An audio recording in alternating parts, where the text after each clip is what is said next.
خدي البنت دي لدكتورة نسا واكشفي عليها، لو لسه بنت يبقى ترجعي بيها، لو مش بنت يبقى ندفنها حية وموتها أرحم لنا من عارها.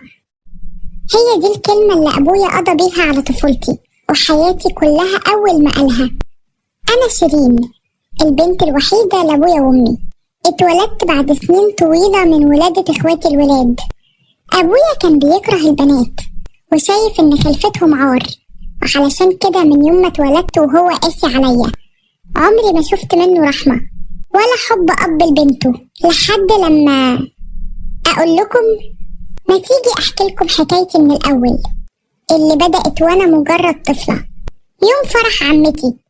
وعلشان تعرفوا حكايتي كويس، أنا ليا 9 أعمام وعمات، أكبرهم أبويا وأصغرهم عمتي اللي بينها وبين أبويا 25 سنة، واللي يوم فرحها بدأت حكايتي. صحيت في يوم من الأيام على صوت أمي وهي بتقولي: شيرين بنتي يا شيرين، اصحي يلا هتتأخري على الدرس. صحيت من النوم وأنا بفرك في عيني، هموت وانام. بصيت لأمي وقلت لها: درس ايه بس يا ماما؟ مش النهاردة فرح عمتي؟ يعني مفيش اجازة حتى يوم الفرح؟ امي قربت مني وبسرعة وطت صوتها وهي بتكلمني وبتقولي: بس يا شيرين، ابوكي يسمعك يبقى يوم مش فايت وما طلعش ليه نهار. اول ما امي ذكرت ان ابويا موجود في البيت، قمت وانا خايفة وبرتعش وبسرعة لبست. وبرغم اني كنت مجرد طفلة لسه عندي 9 سنين، الا ان ابويا كان مصمم اني البس حجاب. وبعد ما خلصت خرجت من اوضتي وانا خايفة اعدي من قدام ابويا، وخلاص كنت همشي من غير ما يشوفني او اتهيألي كده، وانا خارجة اتسحب بخوف من اوضتي. وفجأة سمعت صوت ابويا عالي وبكل قسوة بيقولي: ماشية تتسحبي كده ليه يا بنت انتي؟ خدي هنا.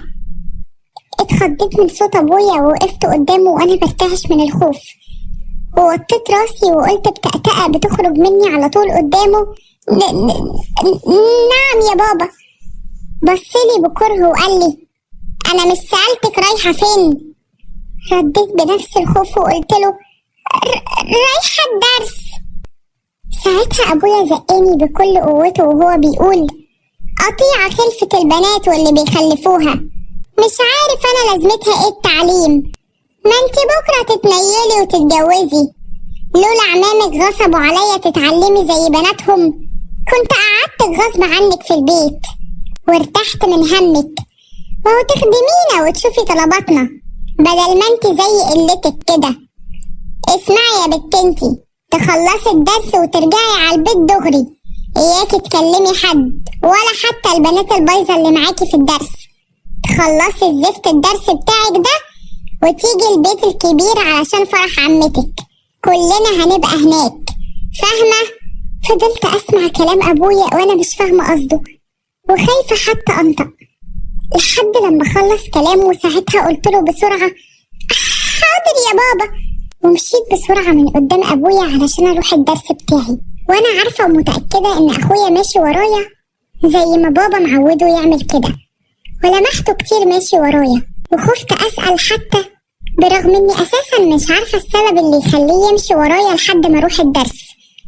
وبعد ما خلصت وزي بابا ما قالي، رحت البيت الكبير، بيت جدي وعمامي ال3. ورغم ان كان في بنات غيري كتير ومن سني من بنات اعمامي وعماتي، الا ان الكل كان مستقصدني انا، لانهم عارفين اني مش هتكلم، وكمان عارفين معاملة ابويا ليا. فضلت طول اليوم اجيب طلبات واودي طلبات، وكل الموجود من عماتي ومراتات اعمامي، وكل شوية طلبات: روحي يا شيرين، تعالي يا شيرين. لحد لما تعبت وقعدت وانا مش قادرة اتحرك، تعبت قوي. وفضلوا طول اليوم يهلكوني في المشاوير، ولبسي الواسع وحجابي اللي ما كانوش مناسبين سني، واللي كنت بلبسهم برضو بأمر من ابويا، كانوا مزهقيني ومقيدين حركتي قوي. علشان كده اول لما الليل دخل والبيت اتزحم بالضيوف والمعازيم واهل العريس، ساعتها الكل نسي شيرين، وقعدت لوحدي على كرسي بعيد غصب عني. كنت بنام على نفسي، وفضلت كده مدة لحد لما سمعت صوت مرات عمي وهي بتطبطب عليا وبتقولي: شيرين قومي يا حبيبتي، مالك قاعدة كده ليه؟ بصيت لمرات عمي وعيني نص مقفولة من التعب وقلت لها بخوف: لا مفيش. ساعتها مرات عمي صعبت عليها وقالت لي: تلاقيهم غلبوكي مشاوير يا حبيبتي واستعبطوكي انتي وتعبوكي بطلباتهم. معلش يا شوشو، عقبال فرحك. بصي، قومي يا حبيبتي اطلعي فوق في شقة الخزين، فيها أوضة مفروشة، نامي فيها لحد الفرح ما يخلص. بصيت بخوف لمرات عمي وقلت بقلق وانا خايفة اعمل اي حاجة حتى لو كانت تافهة لأبويا يعاقبني عليها، وقلت لها: لا شكرا يا مرات عمي، انا صحيت اهو خلاص. مرات عمي لما شافتني كده راحت جابت امي وقالت لها اني تعبت من كتر الشغل طول النهار وانها تخليني اطلع انام فوق. ساعتها ماما هي كمان بصت ليها بقلق وقالت لها: احسن ابوها يسأل عليها او يزعق لو عرف. مرات عمي بصت لامي بذهول وقالت لها: يزعق ايه بس، دي عيلة، انتوا مالكوا بتتعاملوا معاها كده ليه؟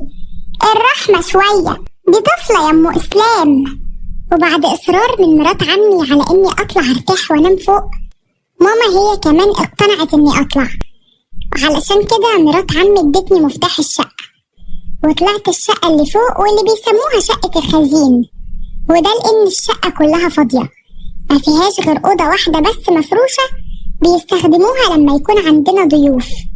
دخلت الشقة وبعدين دخلت الأوضة، وأول ما دخلت بسرعة قعدت على السرير، ومن كتر تعبي بتاع طول اليوم رحت في النوم في أقل من دقيقة، ومحسيتش بأي حاجة حواليا، لا صوت ولا الفرح ولا حتى صوت الناس العالي ولا أي حاجة. وبعد شوية وقت معرفش إذا كان وقت كتير أو قليل، كل اللي أعرفه فاكراه كويس لحد النهاردة إني صحيت من النوم وأنا حاسة بإن في حاجة عليا مكتفاني ومش عارفة أتحرك منها. فضلت أتحرك وأنا بين النوم والصحيان بزهق لحد لما انتبهت إن الحاجة التقيلة اللي كانت عليا ومقيدة حركتي هي إيد ابن عمي. ساعتها من كتر خوفي ورعبي إن بابا يعرف، وإني حتى مش فاهمة ابن عمي ده جه هنا إزاي وإمتى صحيت أصلا، وفضلت أعيط وأصرخ بصوت عالي، ورغم إن صوت عياطي وصريخي كان عالي إلا إن صوت الأغاني بتاعة الفرح كانت أعلى. وبعد وقت قليل قوي وأنا بحاول أشيل إيد ابن عمي من عليا حجاب اتفك، وده اللي خلاني أعيط أكتر من كتر خوفي من بابا. ساعتها ابن عمي كان صحي وانتبه، ورغم إنه كان مصدوم من وجودي جنبه أصلا إلا إنه بسرعة قام بعد عني وشال إيده من عليا وبصلي بعصبية وهو بيتكلم بصعوبة، شكله كان زي اللي دايخ أو مش في وعيه. وفجأة قال لي: انتي ايه اللي جابك هنا يا حلوة؟ ساعتها عيطت أكتر وخفت أكتر وأكتر وأنا حاسة إن عملت كارثة، ورغم إني ما غلطتش في حاجة إلا إني كنت حاسة إني وقعت في مصيبة، وبابا لو عرف هيموتني. إزاي أكون موجودة في أوضة واحدة مع حد من ولاد عمي الولاد؟ وقبل ما أتكلم أو أقول أي حاجة أو حتى أعدل حجابي لقيت ابن عمي بيشد إيدي بعصبية وبيخرجني من الأوضة. بعد ما مروان ابن عمي شد إيدي وخرجني من الشقة بصلي بغضب رغم إن شكله ما كانش باين عليه التركيز، وقال لي: امشي روحي عند مامتك وما تطلعيش هنا تاني لوحدك، انتي فاهمة؟ قال مروان الكلمتين دول وقفل الباب في وشي. أنا ساعتها جريت بسرعة ونزلت تحت عند ماما، وقفت جنبها وأنا بدعي ربنا إن مروان ابن عمي ما يحكيش حاجة لإسلام أخويا اللي من نفس سنه وصاحبه. ومن كتر خوفي ولخمتي نسيت أعدل الحجاب اللي اتفك وباظ مني، وحتى ما أخدتش بالي إن بابا شافني وأنا حجابي واقع من على شعري، وفضلت جنب أمي طول الوقت خايفة أتحرك من جنبها. وبعد الفرح ما خلص كان الوقت متأخر قوي، روحنا البيت، وأول ما دخلنا مشيت بسرعة علشان أدخل أوضتي. كنت حاسة إني خايفة، كل أحلامي وأكتر حاجة أتمناها إني أنام وأهرب من كل اللي بيحصل ومن المشكلة اللي هتقع فوق دماغي. وأول ما جيت أتحرك لقيت بابا بيقولي بصوت عالي: انتي يا زفتة تعالي هنا. رحت وقفت قدام بابا وأنا ماسكة طرف بلوزتي بتوتر وقلت له بخوف: نعم يا بابا. بابا بصلي بشر وغضب وقال لي بزعيق وحدة: ايه اللي فك حجابك كده؟ انطقي قولي. بابا قال الكلمتين دول وقرب مني علشان يضربني. ساعتها ماما هي كمان قربت منه وهي بتقوله وبتترجاه: خلاص يا ابو اسلام، الحجاب كبير عليها، وهي فضلت طول اليوم عمتها يبعتوها مشاوير وتشتغل معانا، تلاقي علشان كده حجابها اتفك. معلش يا اخويا، بعد كده هبقى انا لبسهولها كويس، الوقت اتأخر دلوقتي وبلاش الناس تسمع صوتنا. بابا ساعتها بصلي بشر وبص لماما بغل وغضب وزقها وهو بيقول: والله ما في حاجة مبوظة البت دي غير دلعك فيها. سكت بابا شوية وقال لي: انتي عارفة يا بت، انتي لو شفت حجابك ولا لبسك مش مظبوط تاني انا هموتك، فاهمة؟ بابا قال لي كده وسابني انا وماما ودخل اوضته. ساعتها ماما بصت لي وقالت لي بسرعة وهي بتطبطب عليا: يلا يا شيرين، روحي بسرعة اوضتك نامي يا حبيبتي، نامي بسرعة قبل ما ابوكي يرجع في كلامه تاني ويرجع لنا هنا. يلا يا بنتي، خلي اليوم ده يعدي على خير. سمعت كلام ماما ودخلت اوضتي بسرعة، واول ما دخلت اوضتي اتنفست بالراحة وانا بحمد ربنا ان اليوم ده خلص على خير. دخلت نمت في سريري وساعتها نسيت كل حاجة، نسيت بابا والفرح ونسيت مروان وكل حاجة. رحت في النوم وانا بتمنى من جوايا اني افضل طول العمر نايمة كده وان بكرة ما يجيش. بس للأسف مش كل حاجة الانسان بيتمناها بتحصل. صحيت تاني يوم زي كل يوم على صوت ماما بتقولي: شيرين يلا يا حبيبتي قومي علشان نحضر الفطار لابوكي واخواتك. قمت وانا مش عارفة افتح عيني، نفسي انام، نفسي ابقى زي بنات عماتي وبنات عمامي اللي من سني، نفسي البس لبس على قدي، نفسي اقلع الحجاب اللي مضايقني ومكبر سني، نفسي اضحك، نفسي احس اني مش خايفة وان ابويا بيحبني، او حتى انه ينساني يطلعني من دماغه ويبطل يضربني. بس مفيش اي حاجة من اللي اتمنيتها حصلت. ولما فضلت ساكتة ماما قربت مني وطبطبت عليا وهي بتقولي بصوت واطي: خايفة بابا او اخواتي اللي اخدوا من بابا قسوته يسمعوها. قالت لي: بصي يا شيرين، قومي يا حبيبتي، ولما ابوكي يمشي يروح الشغل واخواتك يروحوا الجامعة بتاعتهم يبقى ادخلي نامي شوية، بس يلا دلوقتي قبل ما يتخانقوا معاكي تعالي معايا وانا مش هخليكي تعملي حاجة في المطبخ. سمعت كلام ماما وصحيت لبست ورحت المطبخ. من صغري ومن يوم ما اتولدت وانا بحب ماما، كانت اكتر حد حنين عليا ودايما كانت بتحاول تحميني منهم. دخلت المطبخ وفضلنا نجهز الفطار واحنا سامعين زعيق بابا واخواتي اننا اتأخرنا واخرناهم، لحد لما صوت جرس الباب بتاع بيتنا رن ساعتها. ورغم ان ليا اخوات ولاد الا انهم كانوا بيكسلوا يردوا وكانوا بيخلوني انا دايما اللي ارد وافتح الباب، وزي ما انا متعودة وماما كمان متعودة على كده مشيت. واول ما فتحت الباب شفت مروان ابن عمي اللي قال لي اول ما شافني: شيرين انتي كويسة الحمد لله؟